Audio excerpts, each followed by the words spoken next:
pages lang. At Correct, Senator. Correct. yes, yung dalawang affidavit na ito ay pinirmahan ni Sunny Boy. Ngayon, yes, dito muna ako sa August 3, affidavit ni Sunny Boy, kung saan meron siyang dalawang pirma. Isang pirma, Tama po. isang pirma, accordingly, sabi niya, hindi daw sa kanya. Pero sabi ng pulis, sa kanya.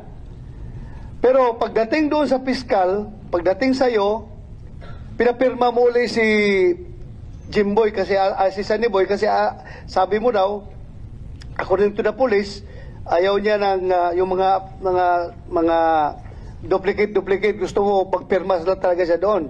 So nagpirma siya dito at inacknowledge naman niya, kinonfirm ni Sunny Boy na pirma niya itong pirma na ito. Tama.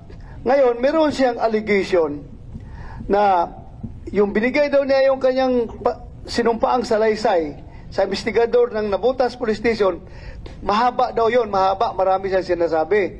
Ngayon, nung tinansform na into written form, written affidavit, kumunti na lang daw, naging less than 2 pages. Ngayon, sabi niya, hindi daw totoo yung mga sinabi niya dito dahil apparently binago daw ng investigador.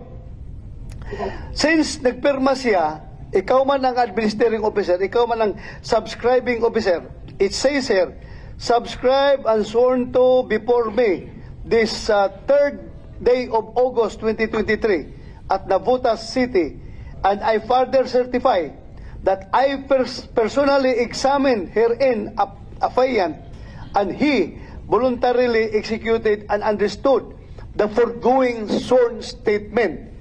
Very clear, executed and understood the foregoing sworn statement.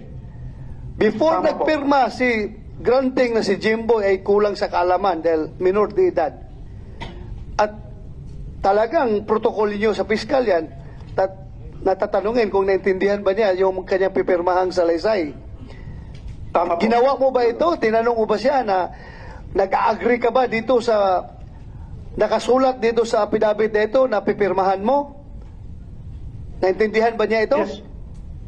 Okay, Senator, yes. Yes, As a matter of procedure naman talaga yon, Senator, no, na lahat ng mga nanunumpa dito sa opisina namin ay tinatanong namin kung nabasa po ba nila o niya, ni Jimboy, in this case, yung affidavit na ito, at kung naintindihan ba niya, at kung bago niya ito napirmahan ay kung totoo ba itong mga aligasyon o mga sinasabi sa kanyang affidavit.